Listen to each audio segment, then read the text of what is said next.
So tonight we're going to look at applying for Oxford and Cambridge, obviously, and we're also going to talk about admissions tests. A really important question is, do we have to be on A to A stars now? The mock results, depending on your subject, may either be a fantastic example of how your year has gone or just part of the journey. In some subjects, for example, I know my own subject of English literature, it's very tough and we use the actual A-level criteria. And we want to give the students a fair test. We don't mark our own classes, for example, but we are quite blunt in our marking to make sure the students know this would be where they were if they sat the A-levels now, and we are going to continue on a journey. So you don't have to be on A to A stars now. I would assume students will continue to make a huge amount of progress. This year, they didn't have time to revise. There was no study leave. They may well have had external exams like Certificate of Maths. And this year has been a huge leap for them all, from GCSEs to sixth form college. And I think it's really important that students know how incredible that is. They have learned a new site, which is exactly like a TARDIS. They have also met new teachers, new friends, learned the independence we expect at A level. And I think it's really important that students look back and see how far they've come. So it could well be that actually we've started on low grades and we are really heading somewhere. Or, for example, we've been doing really well and then the mocks are a blip. So first things first, we don't have to be on A to A stars now necessarily. What we need to do is have open conversations with our teachers and say, are they happy to predict us those grades by September, October?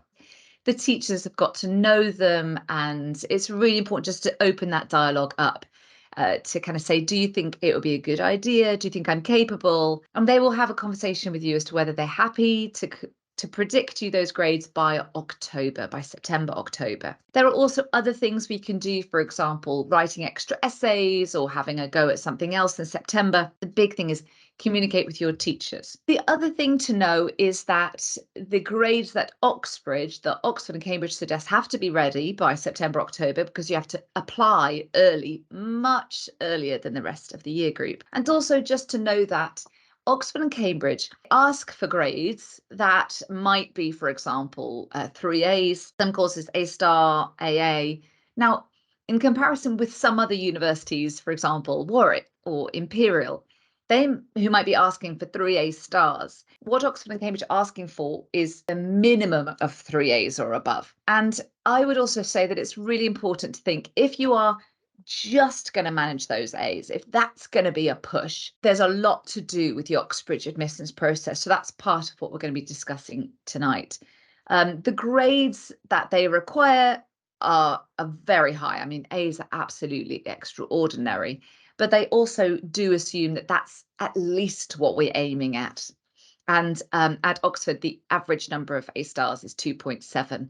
So they're really looking for students who will be, particularly at a college that's outstanding, like ourselves, that really will be looking at those very top grades.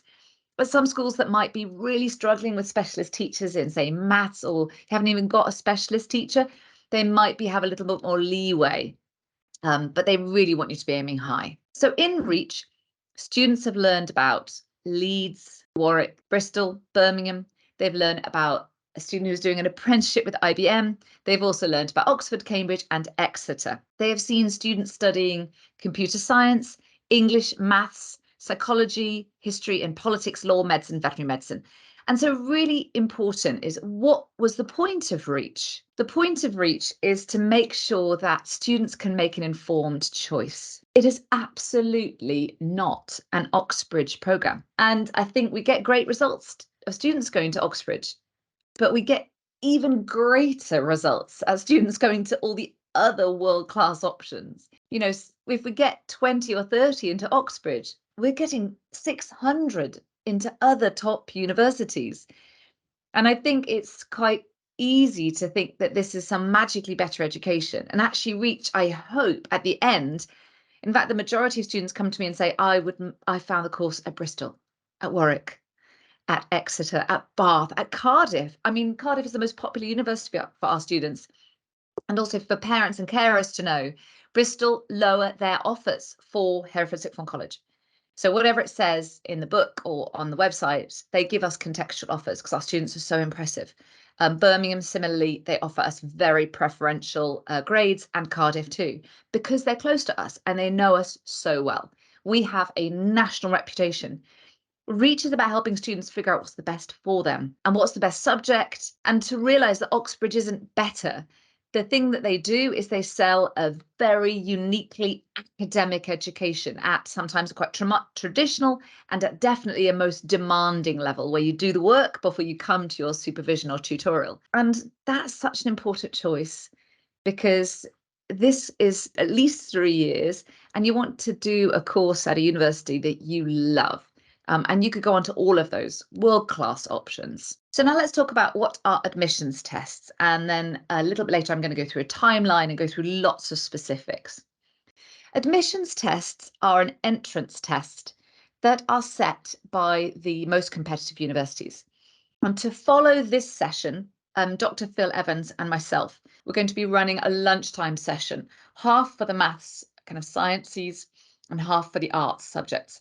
Admissions tests are a test to see if you have an aptitude for that subject at this demanding level. Every single applicant that's applying to Oxford or Cambridge or some of the universities that set an admissions test, like for law at lots of the top universities, or for example, medicine, the UCAT, the clinical aptitude test, every applicant is going to be predicted at least 3 A's. Every applicant has done supercurricular thinking, reading, research, or if you're veterinary medicine, it'll be voluntary work.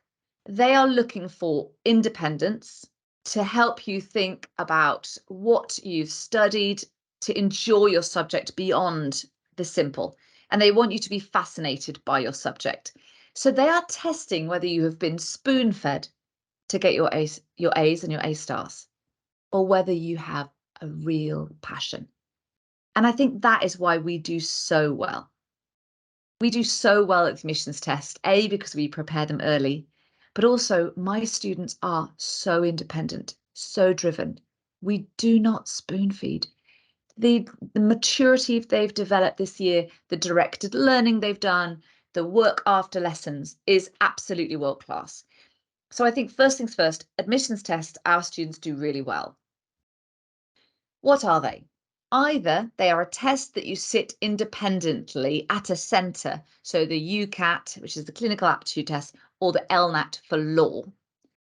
Those are usually, I suggest that you study over the summer and sit them at the end of the summer. And they are done at an external test centre, much like the driving theory test.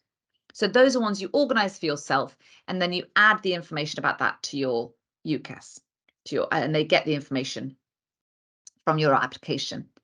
Or, this is where it gets complicated, they're a test that you do in college in exam conditions with all of the specific needs that you might have, extra time, computing, etc.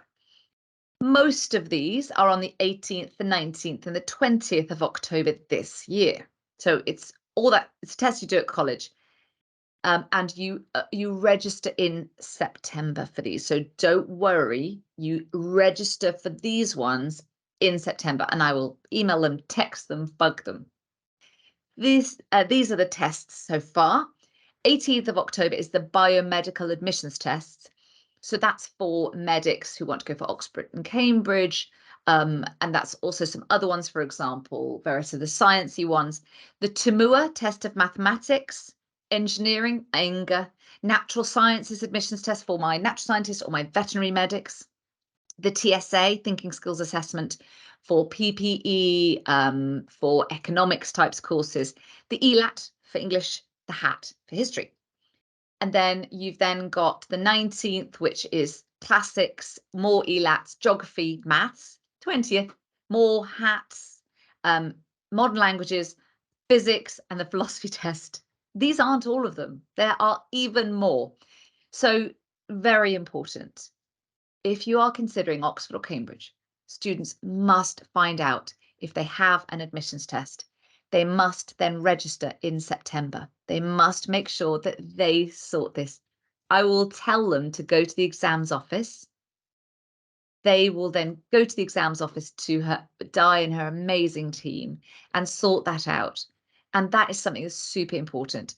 I will not check Every student's admissions test, there are 100 students, and you might have one or two. So very important to get yourself looking at that now.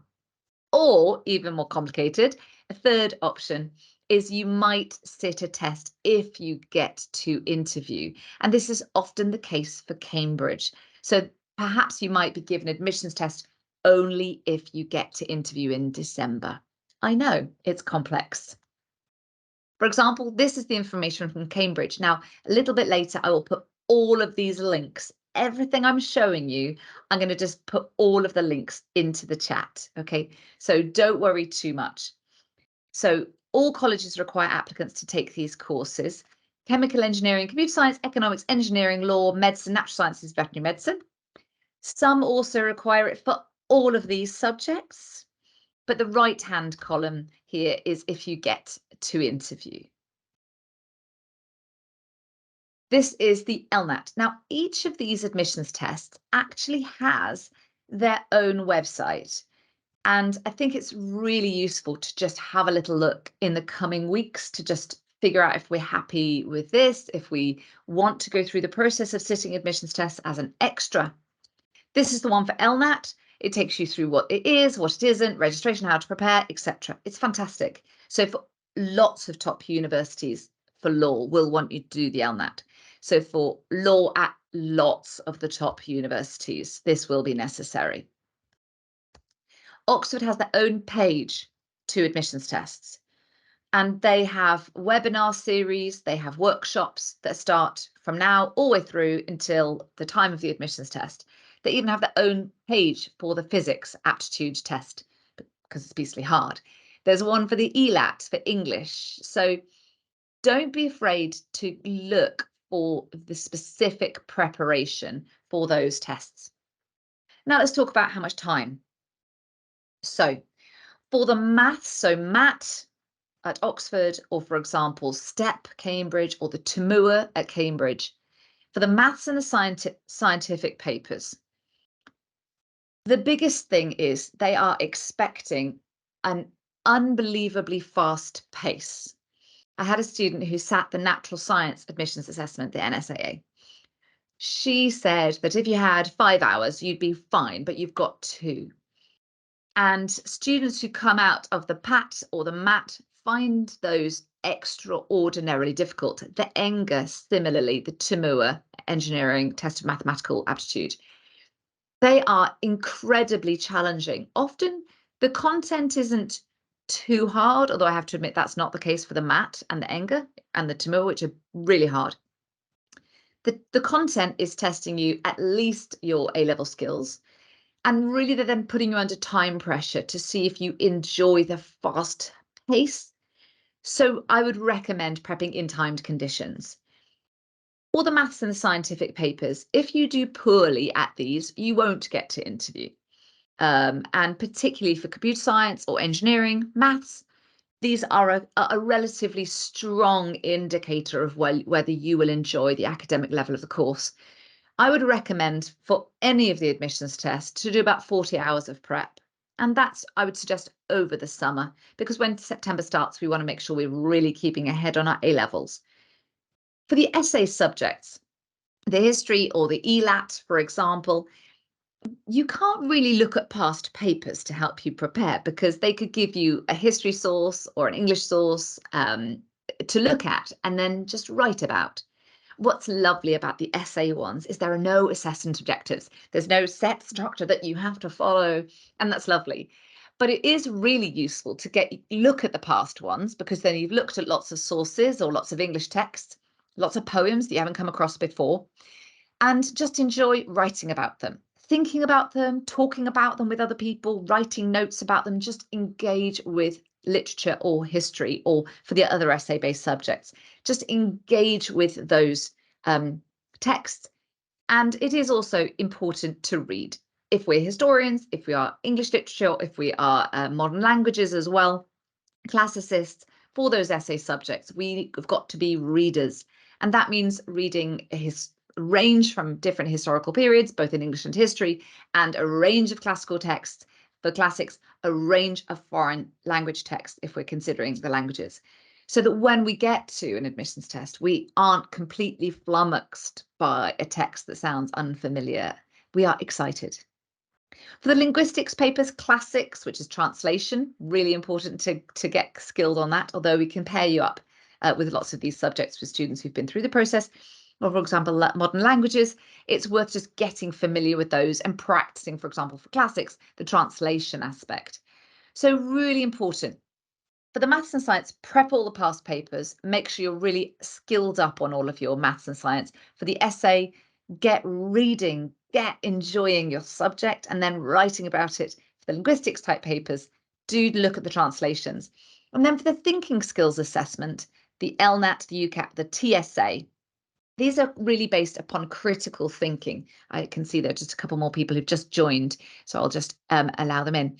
So, for example, for those critical thinking papers, it's a really good idea to get a book on critical thinking from the library. By the way, almost all of these, if the students go through the library and round to the right, they go through the library round to the right, you'll see a bookcase, which on the right-hand side of admissions test is actually the kind of back entrance to the careers hub where my office is, my office that has no window. So if they came kind of into the back of the careers hub, they actually walk past a bookcase full of admissions test prep books.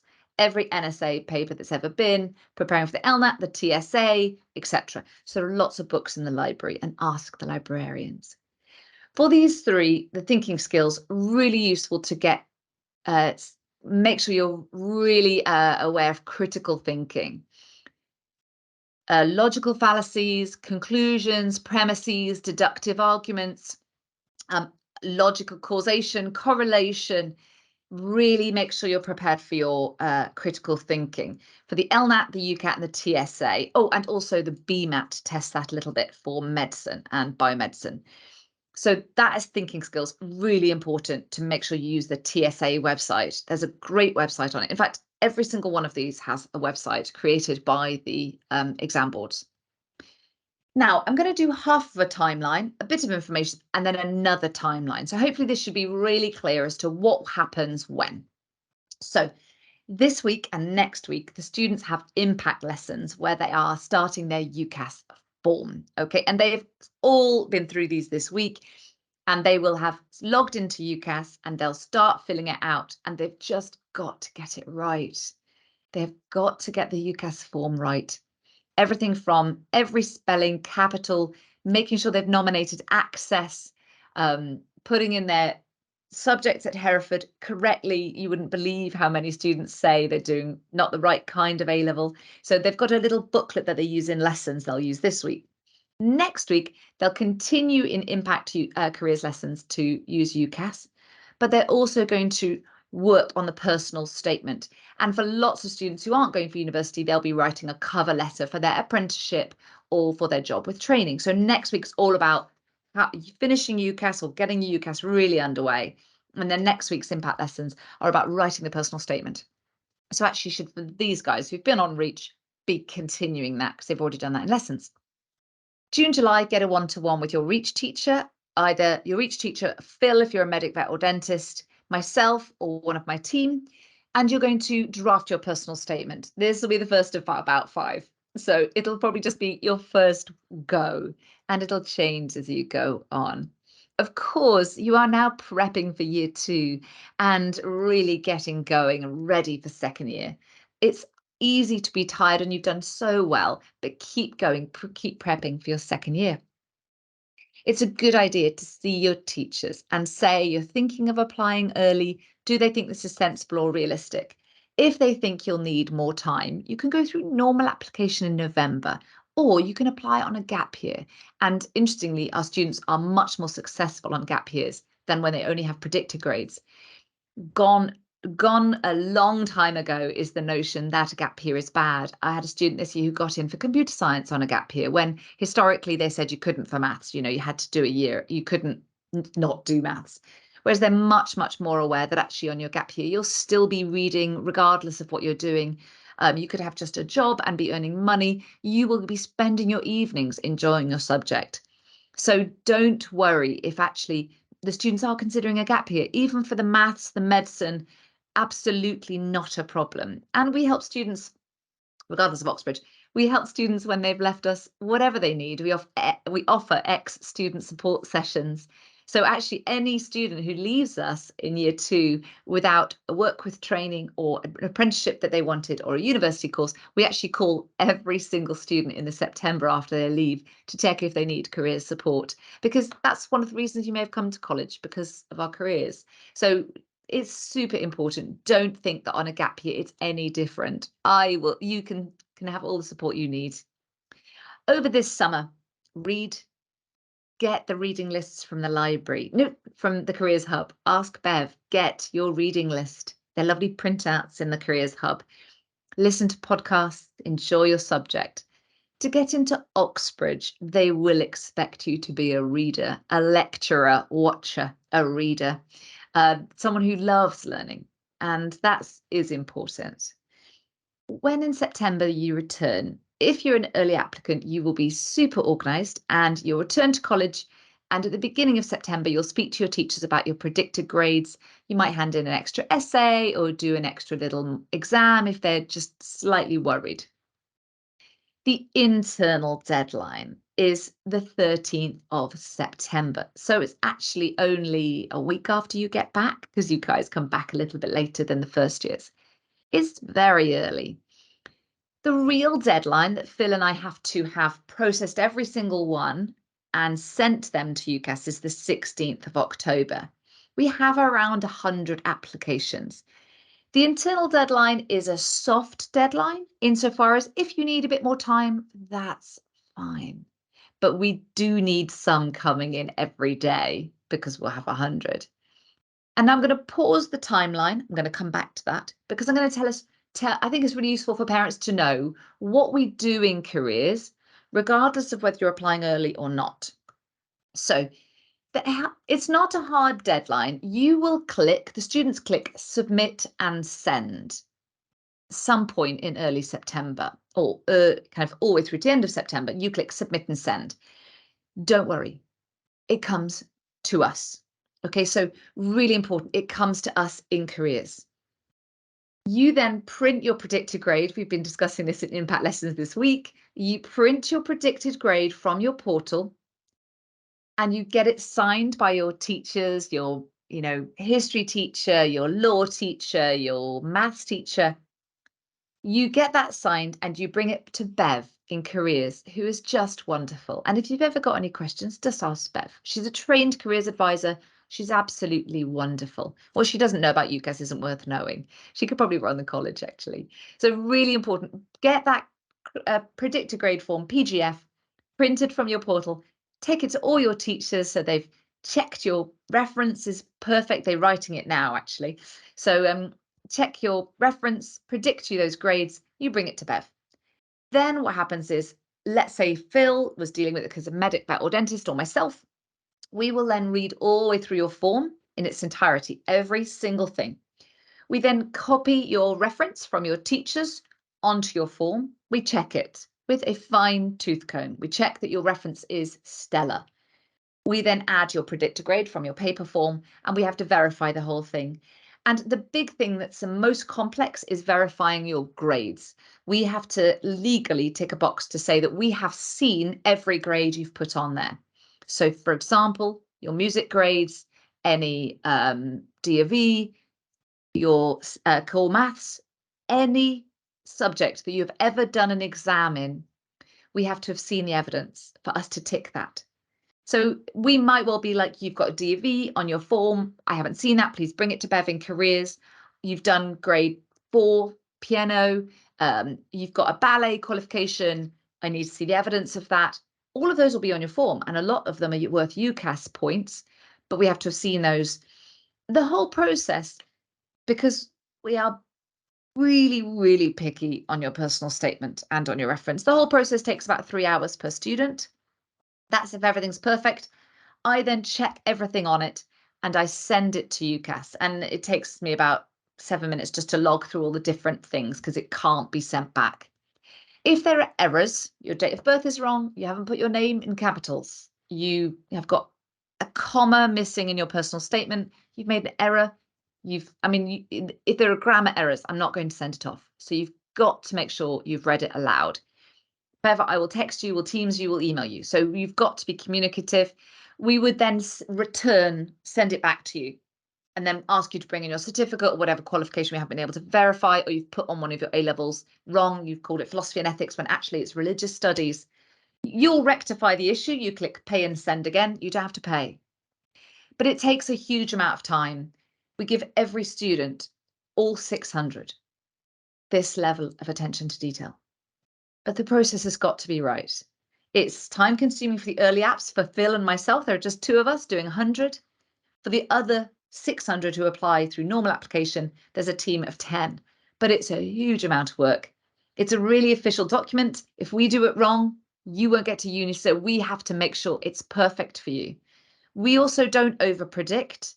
We have a reputation, and also UCAS and the universities have the data that we do not overpredict. If we say that you are going to get a B, a C at lots of A levels is incredible, let alone a B, A, and A star. They can look at our historical records and see that we are absolutely right. And they know the centres that overpredict, and they will get fewer offers. So we are really, really stringent. But if we say we're confident in predicting you that, then we do believe you can get there. And as I said, the universities know that. Therefore, big thing for me, please be organised, be communicative, read texts and emails, be aware that we'll be really busy. We are going to give every single student the best opportunities. Early, normal application, apprenticeships, whatever. That attention to detail. If in doubt, pop and see Bev in careers. She's just wonderful. And as I said, she knows so much.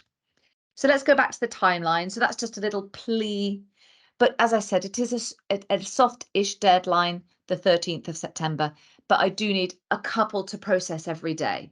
Otherwise, I cannot guarantee. If it's after the 1st of October, I can't guarantee with my teaching and my work across our multi-academy trust, it's a lot to do. So the earlier the better, but just tell me if you need a little bit time after the 13th of September.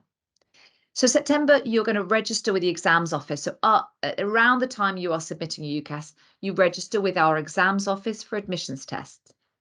I'll text and email, but you do need to register for the correct tests. October. Your UCAS has gone off to your 5 unis. Well done. You may well get offers quite soon. Some universities give you offers quite quickly because you are wonderful. You may be asked to send essays, 1, 2, 3 essays. So you've got to make sure you're ready for that. If you are an essay subject, that's the history, the philosophy, theology, English, classics. Almost all of the essay subjects will expect you to send off an essay. Very important tip to write down. They are not expecting it to be perfect. In fact, if you send off an essay that's perfect, they'll think you've rewritten it.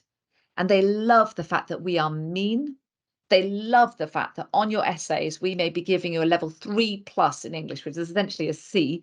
And they really like the rigor of our teaching. They definitely don't want to see something perfect. They want us to be harsh markers because it suggests that our predictions are accurate. They really like students who are learning and teachers who are helping you and pushing you. So don't worry if your essays have been a kind of steady grade upwards. They don't want a perfect essay. In fact, they will be very wary if it was. If you're applying to Cambridge, you complete a My Cambridge application. They even have a website for that. It's that Cambridge asks for lots of extra information and they give you about a week to fill it in. So definitely worth being organised about that. You will have contact from Oxford or Cambridge for more information. You must read emails. You must read emails. Then we have the admissions tests. Then November, we're prepping for interviews. We will get Oxford and Cambridge in. I'll get loads of my ex-students in to come and help you all. And we have a big workshop. It's wonderful. I think so anyway. But it will prepare you for job interviews, regardless of whether you get into Oxbridge. They can prep you for Oxbridge interviews, other uni interviews, for job interviews. That should be really useful, regardless of where you go.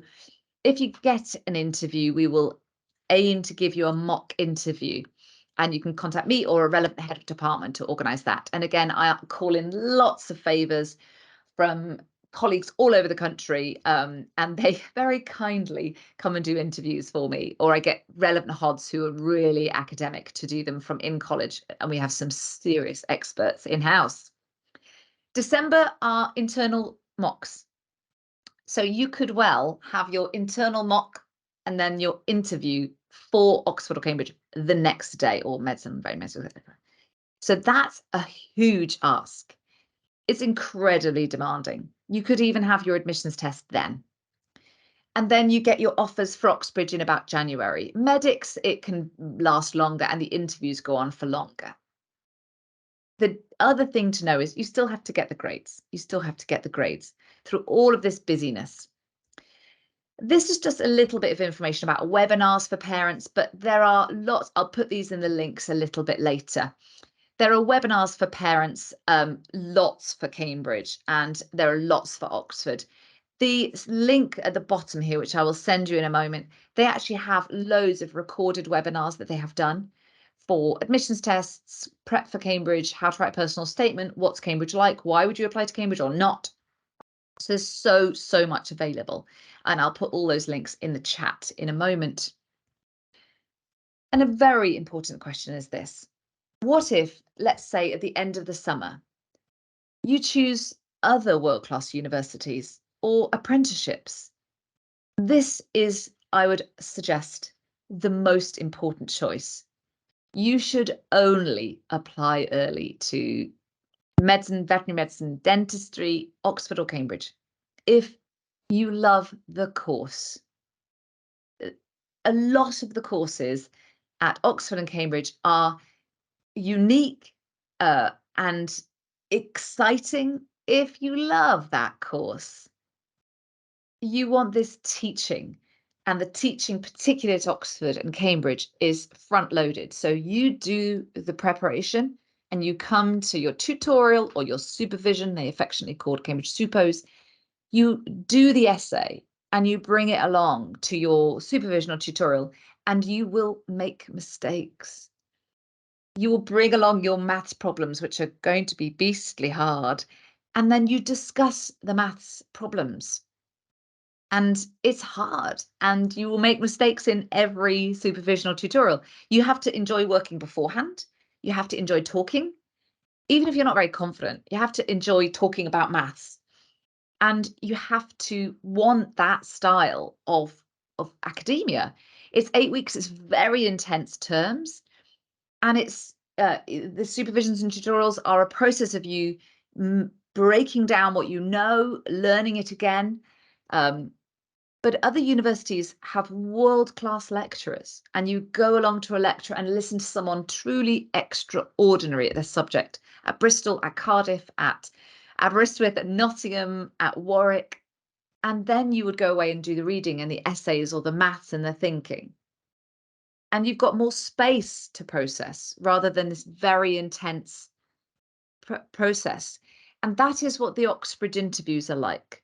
They are not a test of whether you are confident or middle class, or they are really testing on whether you like making mistakes. And it sounds strange, but if you actually enjoy the process of beginning, oh, I got that wrong. Okay, so let me try something else.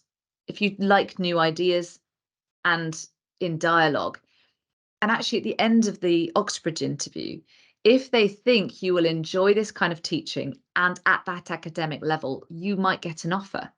If they don't think that, you won't.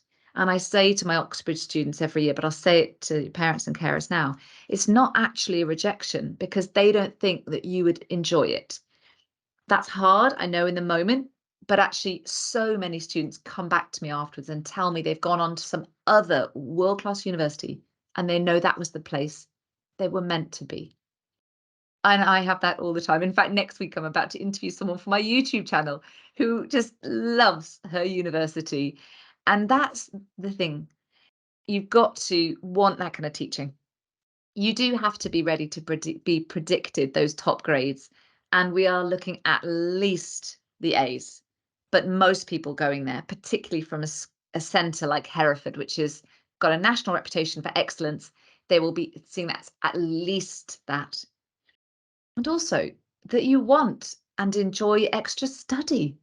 that you love reading and watching YouTubes about maths and physics and engineering. You made your own wind turbine or bicycle, or you love thinking about forces or classics, or you love trying to read Harry Potter in Spanish.